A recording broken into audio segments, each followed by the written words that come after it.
LaMelo Ball, one of the most intriguing and entertaining young players in the game today, but has largely been somewhat forgotten about because of injuries. After winning Rookie of the Year in 2021 and earning an All-Star selection the following year, he has played just 58 total games in the last 2 seasons combined. Melo has been plagued with the injury bug, dealing with multiple ankle injuries in his first 4 years in the league. But when he's been on the court, he's lived up to pretty much every expectation that scouts had for him. In his last 2 injury-riddled seasons, he's averaged an impressive 24 points, 6 rebounds, and 8 assists, while shooting 37% from behind the arc on 10 attempts per game. And this was all on display in Charlotte's season opener against the Houston Rockets, where LaMelo helped the Hornets come back from an 18-point deficit despite losing Brandon Miller early in the game to injury.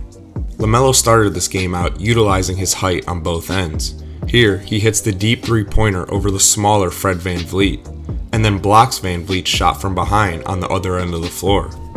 LaMelo's height is his best physical tool. It enables him to shoot over defenders from deep and in the paint while not being the most strong or explosive athlete to begin with. The Hornets like to start possessions with high staggered screens for LaMelo and let him create off of that, as he nails the triple here. Earlier in the game, they did the same thing, and this gets really tough to guard when Brandon Miller is one of the screeners because of his threat to shoot off the pop.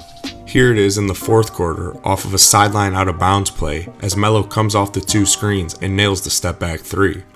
LaMelo is able to get 3-pointers off at a high volume because of his ability to shoot over defenders like I said before, along with his deep shooting range. Almost all of these shots are 2 to 3 feet behind the arc.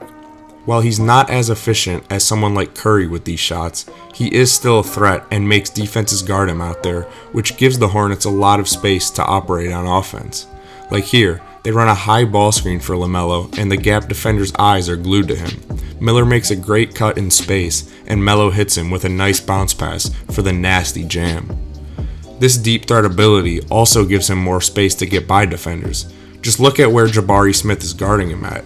That's actually good defense too, but it's ultimately just too hard to keep up with a guy when you're guarding him 40 feet from the basket. On this one, he gets the switch with Sengun and hits him with the mean hesitation cross before sinking the tough floater. Melo's best skill is still obviously his passing vision. Here's a nice set that the Hornets run to start the third quarter, and just look at where Bridges is when LaMelo throws this. Great accuracy too for the lob dunk. The Hornets should be trying to run in transition as much as possible. They have 2 high flyers with Bridges and Miller, and LaMelo is one of the league's best transition passers.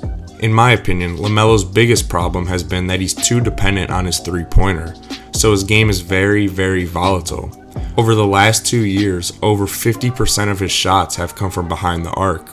He lacks the strength to effectively get to the rim and isn't a great finisher either. The lack of rim pressure and low free throw rate is why he struggled in a couple of those play-in games when teams really honed in on his weaknesses, and why his true shooting percentage has consistently been below league average.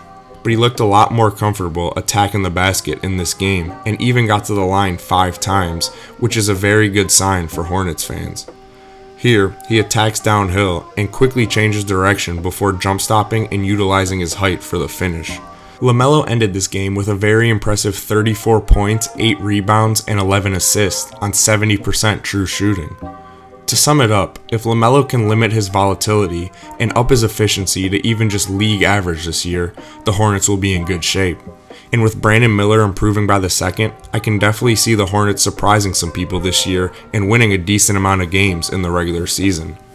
But again, the main thing will be to stay healthy. If you enjoyed this video, please like and subscribe, as I will be posting daily in-depth game breakdowns all NBA season. And as always, thanks for watching and have a great day.